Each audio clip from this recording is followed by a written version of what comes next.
This is Menchie. A year ago, I decided to put her into a bioactive enclosure because she was having trouble laying eggs. I would see her strain and strain. Sometimes she would even pass out in her humid hide while trying to lay her eggs. I took her to the vet and she said it looked like she could be coming egg-bound, and if she didn't lay them soon I might want to consider surgery. FYI, egg binding in reptiles can result in death, so it is very concerning. Even though I'm not a fan of isopods, I decided to make the leap and built her a bioactive enclosure. This video is an update on how the last year went. So if you want to see how I did the build from beginning to end, up until when I added her, you'll want to check out this other video. This was the enclosure right after the build. You can see how she went from always hiding to at times sleeping right out in the open. She shortly laid her eggs, and since then things have been much better for her. Over time, I had to replace plants due to them dying. I'm not sure if it was the amount of water or if the isopods ate them, but they died a couple of times. I read later that some isopods really go to town on plants in terrariums, even eating the roots, so that could be why the plants kept dying. Also, I've never been great with plants, so the majority of the plants in the enclosure are fake, but I wanted some real ones as well. Chris2419 asked, do you need isopods to have a bioactive enclosure, or will springtails be enough? That's a very good question, because I had that question as well, and I asked that, and I got some people with good answers and some answers that didn't really answer the question. When researching bioactive options, I looked at other things I could use. Someone mentioned superworms, Mario worms, but they turn into beetles, and in either form they can bite a reptile, so I wasn't a fan of this. Earthworms also came up. I read that they're better in larger terrariums with deep soil, and an enclosure with more organic decaying matter, so not the best for a crested gecko. For a larger reptile, it may be a good option, as they also aerate the soil and make it less likely that black mold will grow. Springtails take care of the waste, mold, and fungus. However, if your isopod population grows too quickly, it may end up eating the springtails, so keeping some on hand to replenish isn't a bad idea. Isopods will eat the decaying plant matter and animal waste, like the larger waste that your pet does, and mold.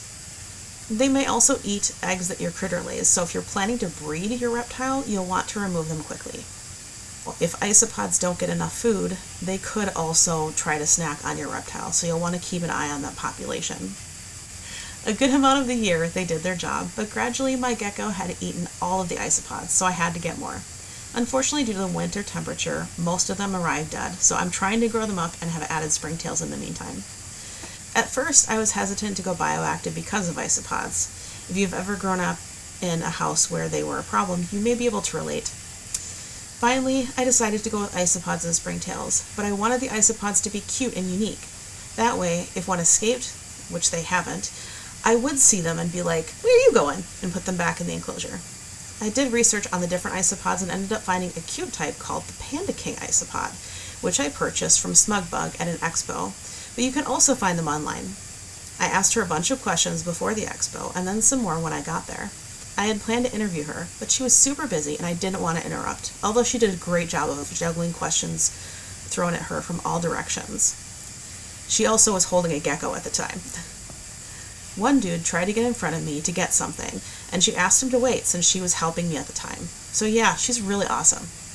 I highly recommend her. If you want more information on how to take care of isopods, SmugBug does have a lot of information on their website. I got both my isopods and springtails from SmugBug at the expo and also in the mail. I highly recommend checking them out. So this is how the enclosure looks today. So this is how the enclosure looks now. I've had a few plants that I've had to replace, but overall I'm very happy with it. My gecko often digs and hides under the substrate barrier, sometimes laying eggs or just chilling out. Yes, I've had to replace a couple plants, and I will replace the isopods and the springtails from time to time, but it happens. I'm really happy that I did it, and she seems happier and doesn't try to escape her enclosure, and she appears to be content. It helps with humidity and enrichment, and she is also eating more bugs. Since we're on the subject of humidity, HissyFit asked me, what are the humidity requirements for crested geckos? This is a great question. The ideal range is between 60 to 80% humidity, which can be achieved by spraying down the enclosure once or twice a day. You will want to let the enclosure dry out each day to prevent mold growth. Going down to 40 to 50% humidity is ideal. You don't want it to get too dry either. So now I have a question for you. Have you been hesitant to go bioactive with your reptile? And if so, what's the reason? Feel free to put a comment below and we can chat about it. This year, in 2025, I plan to add a misting system to her enclosure, which will also mist my Chihuahua's enclosure. I will also be doing a tank build for my Chihuahua, as well as put out a video on that when it's done. If you don't want to miss out on this and other upcoming videos, you'll want to subscribe and click on the bell to be notified when new videos come out. Okay, so Menchie decided to lay an egg while she was sleeping, because that was not there earlier. That is an infertile egg. So, yeah, we're going to throw that away. I'm sure another one is either somewhere or will be somewhere. Okay, so here is an update on Menchie's enclosure.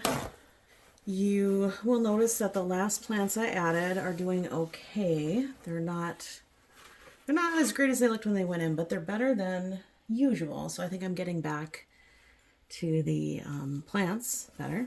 One thing you might be wondering with bioactive enclosures is, is it completely self-sustaining? Well, it's not. You'll still need to clean the glass and take out urates because those don't break down and the cleanup crew doesn't break them down.